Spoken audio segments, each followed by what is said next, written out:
Hello বন্ধুরা, এই প্রথম সীতাকুণ্ডে যাচ্ছি। অনেক দিনের ইচ্ছা যে সীতাকুণ্ডে যাব, তাই কিছু বন্ধুদের নিয়ে সীতাকুণ্ডের উদ্দেশ্যে রওনা দিলাম। আমরা মূলত ট্রেন দিয়ে যাব, তাই আমাদের যাত্রা শুরু টঙ্গী রেল স্টেশন থেকে। আপনারা যদি যান তাহলে চট্টগ্রামগামী মেল ট্রেন রাত 10:30-এ ছাড়ে ঢাকা থেকে। আমরাও সেই ট্রেন করে চলে যাব সীতাকুণ্ড। টঙ্গী থেকে ওঠার কারণে সিট পাই নাই, তাই ছাদে করে যাচ্ছি। অনেক কষ্টে ভাই রাতে ছাদে যাওয়া। যারা ট্রেন দিয়ে সীতাকুণ্ডে যাবেন তারা কমলাপুর রেল স্টেশন থেকে উঠবেন, তাহলে সিট পাবেন। ফাইনালি অনেক কষ্টের পর সীতাকুণ্ড রেল স্টেশনে পৌঁছালাম। এখন আমরা প্রথম চন্দ্রনাথ পাহাড়ে যাব, তাই সেখান থেকে একটি সিএনজি নিয়ে রওনা দিলাম। আর জনপ্রতি ভাড়া পড়বে 20 টাকা করে। যেতে সময় লাগবে 15 থেকে 20 মিনিট। আর বন্ধুরা, পাহাড়ে ওঠার আগে সকালে নাস্তা করে নেবেন, কেননা পাহাড়ে উঠতে অনেক সময় লাগবে। সাথে ওঠার সময় পানির বোতলও নেবেন। এখন আমরা চন্দ্রনাথ পাহাড়ে উঠছি। বন্ধুরা, ওঠার আগে লাঠি নিয়ে নেবেন সেখান থেকে। লাঠি মূলত ভাড়া নিতে পারবেন বা একেবারেই নিতে পারবেন, যার জন্য 30 টাকা করে জনপ্রতি একটি লাঠি পড়বে। 30 টাকা জমা দিয়ে লাঠি নিয়ে যাবেন, আর ফিরে এসে লাঠি জমা দিলে 20 টাকা ফেরত দেবে। মূলত ভাড়া 10 টাকা।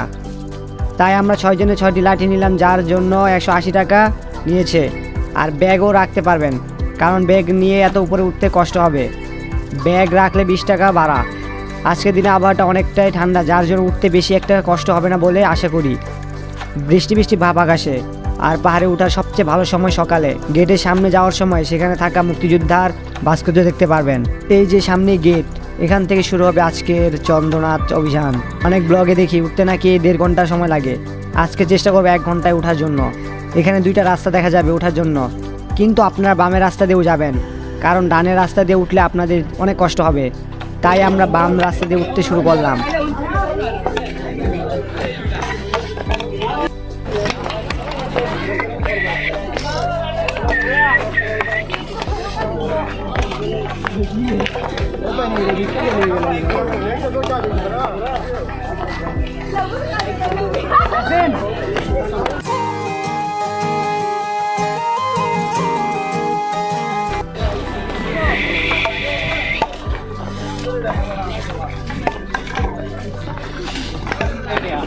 ভাই একটু বাদে কষ্ট তোরা, আমার তো অবস্থা টাইট হয়েছে গরমে। প্রচুর গরম করতেছে, তো অবস্থাটি সিরিয়াস আছে।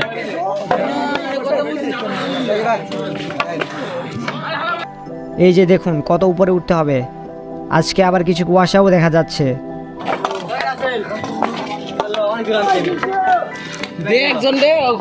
আমারে দিয়ে দেখুন পানি টানাচ্ছে।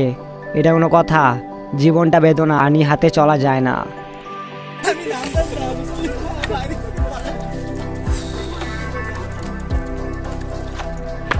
হুজুর কেমন লাগতেছে? হ্যাঁ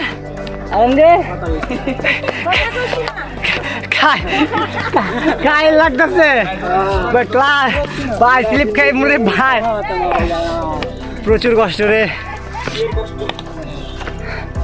ভিউ ভালো লাগে, ডিকো লাগে।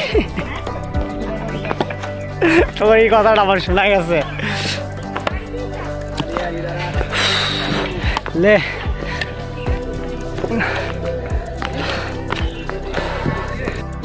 ভাই, আর জীবন চলে না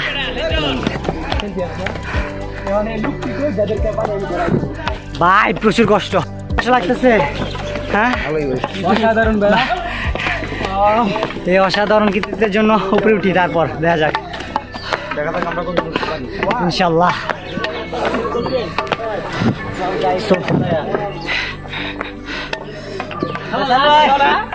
লাঠিতে ব্যবহার করে না, খালি জোলায়।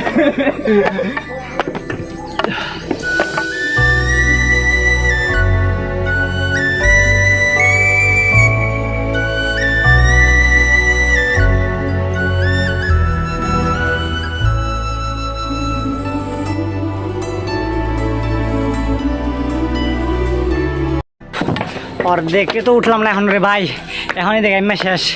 হ্যাঁ, ক্লান্ত লাগতেছে, খারা। ভাই আর চলা যায় না কিরে, তোদের গেছে। ল চলো উড়ো। কিছু কমু না, আপনারা যারা আসবেন অবস্থা টাইট।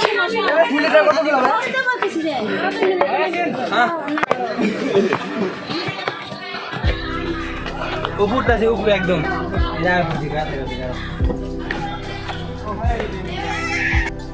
আর ঘামাই গেছে গা, আর উঠতে মন চায় না। 15-20 মিনিট ধরে উঠতেছে হেলি, মনে রাস্তা শেষ হয় না।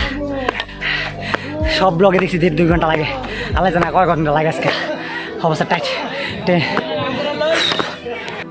তো মিলা 20-30 মিনিট হাইটটা অবস্থা টাইট। এই যে আমার সব অনেক হাঁটার পর ক্লান্ত শরীর নিয়ে বিশ্রাম করতে বসছি। প্রায় 30 মিনিট ধরে হাঁটতেছি, যেমন শেষ। বন্ধুরা সবাই যার যার মতো খাওয়া শুরু করছে, খেয়ে আবার উঠা শুরু করব।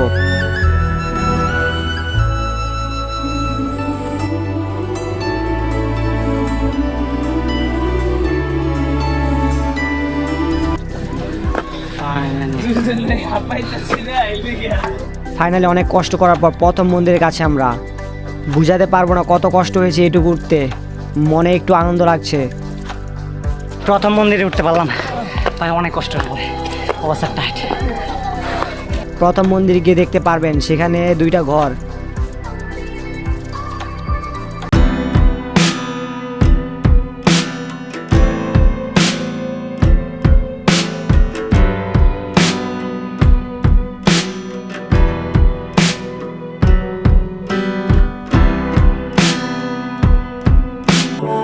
ওই যে দ্বিতীয় মন্দির, সেখানে উঠতে হবে আবার মিনিমাম 20 মিনিট লাগবে সময়। প্রথম মন্দির বাদ দিয়ে এখন আমরা সেকেন্ড মন্দিরে উঠতেছি।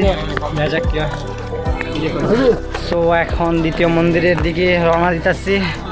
আর একটু পথ, আরো 10 মিনিট লাগবো। যে চূড়া,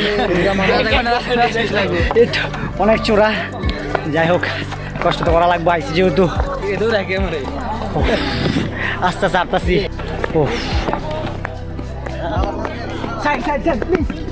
দৌড়াইস না, হ্যাঁ পরে উঠতে পারতি না।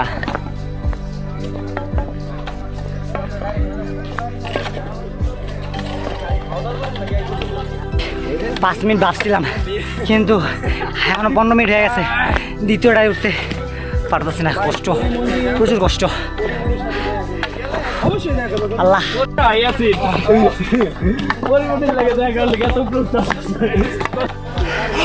ভাই, অবস্থাটা দিদি একটা বাসা নাই, আমি নিজে শেষ, আরো অনেক উপরে। এই দেখুন,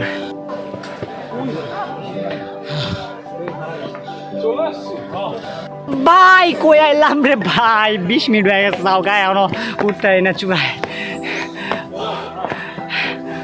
টাইট কইছিলাম, আর কই উঠলাম।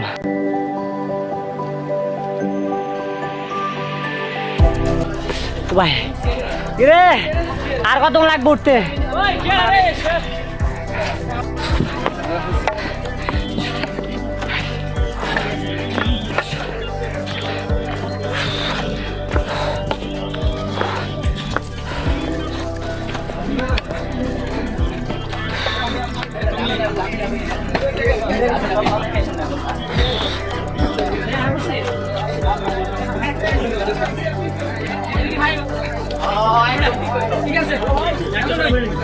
বুঝাতে পারবো না। ফাইনালি পাহাড়ে চূড়ায় এখন 9:30 উঠা শুরু করছিলাম, এখন 11:10 বাজে।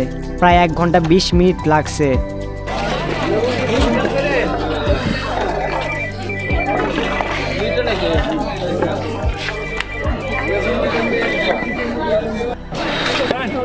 এই শেষ তো নাকি? শেষ। নিলে ফুটে চারা নিতে হবে আর কি। ওটা শেষ। হ্যাঁ ভাই,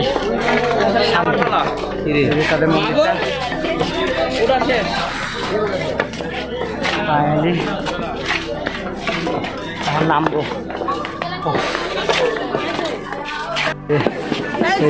নামবো।